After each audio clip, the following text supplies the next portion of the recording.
السلام علیکم ناظرین دیکھو اور جانو یوٹیوب چینل میں آپ کو خوش آمدید۔ ناظرین، سرزمین حجاز کی تاریخ ہزاروں سال پرانی ہے۔ یہاں کئی تاریخی مقامات کے آثار اب بھی موجود ہیں۔ آج ہم بات کرنے جا رہے ہیں دوسری صدی ہجری میں بنائی گئی نہر زبیدہ کی، لیکن اس سے پہلے آپ سے درخواست ہے کہ اگر آپ نے ابھی تک ہمارا چینل سبسکرائب نہیں کیا تو پلیز کر لیں اور بیل آئیکن ضرور پریس کریں تاکہ تمام ویڈیوز آپ تک بر وقت پہنچتی رہیں۔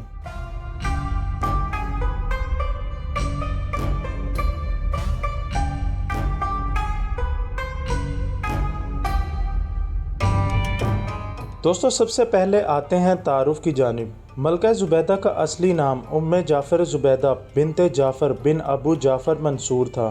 آپ ہاشمی خاندان کی چشم و چراغ تھیں اور خلیفہ ہارون الرشید کی چچا زاد کزن تھیں۔ ان کے دادا انہیں پیار سے زبیدہ پکارتے تھے، چنانچہ سب اسی نام سے پکارنے لگے اور اصلی نام لوگ بھول ہی گئے۔ 165 ہجری میں خلیفہ ہارون رشید سے ان کی دھوم دھام سے شادی ہو گئی۔ ہارون رشید نے اس شادی کی خوشی میں ملک بھر سے عام و خاص کو دعوت پر بلایا اور اس قدر زیادہ مال تقسیم کیا جس کی مثال تاریخ اسلامی میں بہت خاص ہے۔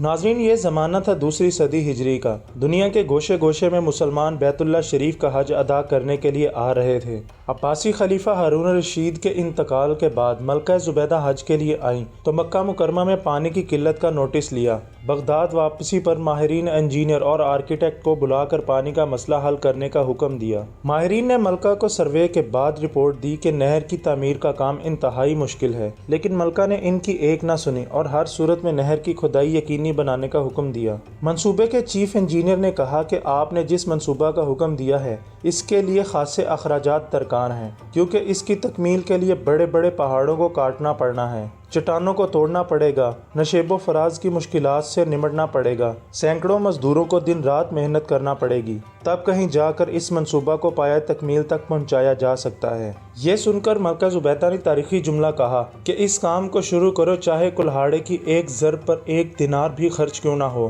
کوئی راہ فرار نہ بچی تو اس وقت کے انجینئر نے بھی یہ کام کرنے کی ٹھان لی اور سروے کے بعد وادی حنین اور وادی نعمان سے پانی میدان عرفات اور پھر وہاں سے مکہ مکرمہ لانے کا فیصلہ کیا۔ ان دونوں وادیوں میں بارش اور پہاڑوں سے پانی آنے کے باعث زمین میں پانی کا لیول زیادہ تھا۔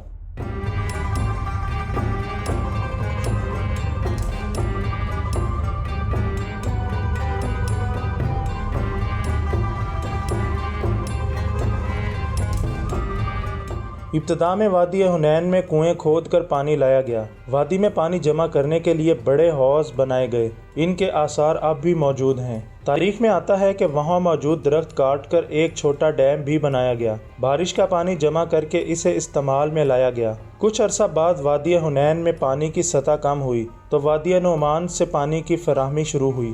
نہر کی تعمیر کے لیے وادی نعمان میں 4 سے 5 کنویں کھودے گئے، ان کی گہرائی تقریباً 34 میٹر ہے۔ تمام کنووں کا پانی ایک جگہ جمع کرنے کے لیے سرنگیں بنائی گئیں۔ پھر مرکزی کنویں سے، جسے امیہ کہا جاتا ہے، وادی نعمان سے پانی پہلے عرفات لے جایا گیا۔ اس کے لیے ڈھلوان کی شکل میں پختہ جگہ بنائی گئی تاکہ پانی خود بخود بہتا ہوا جائے۔ پانی کا لیول یکساں رکھنے کے لیے کہیں یہ جگہ نہر زمین سے اوپر ہے اور کہیں زمین سے نیچے ہے۔ مزدلفہ کی پہاڑیوں کے ساتھ کئی کلومیٹر تک یہ جگہ زمین کے اوپر ہے۔ خدازاد اور کنلہ کو پتھر اور چونے کی مدد سے پختہ کیا گیا تاکہ زمین سے حاصل ہونے والا پانی دوبارہ جذب نہ ہو جائے، یعنی پوری نہر زبیدہ کو خواہ وہ زمین کے اوپر ہے یا اندر، پتھروں کو چونے سے جوڑ کر پلاسٹر کیا گیا۔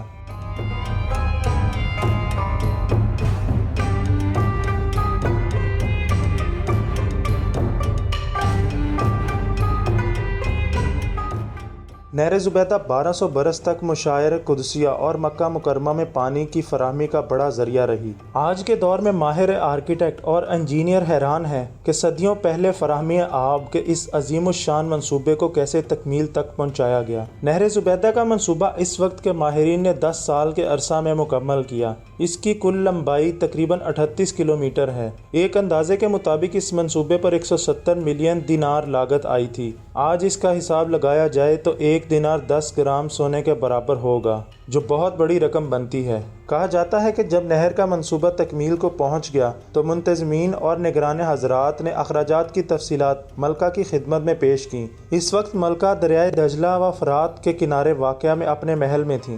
ملکہ نے وہ تمام کاغذات لیے اور انہیں کھول کر دیکھے بغیر دریا میں ڈال دیا اور کہنے لگیں، الہی مجھے دنیا میں کوئی حساب کتاب نہیں لینا، تو مجھ سے قیامت کے دن حساب نہ لینا۔ ملکہ زبیدہ نے یہ عظیم الشان کارنامہ انجام دے کر حجاج کرام اور باشندگان مکہ کو پانی کی قلت کے سبب درپیش مشکلات کا مسئلہ حل کر دیا۔ ان کی وفات بغداد میں جمادی الاول 612 میں ہوئی۔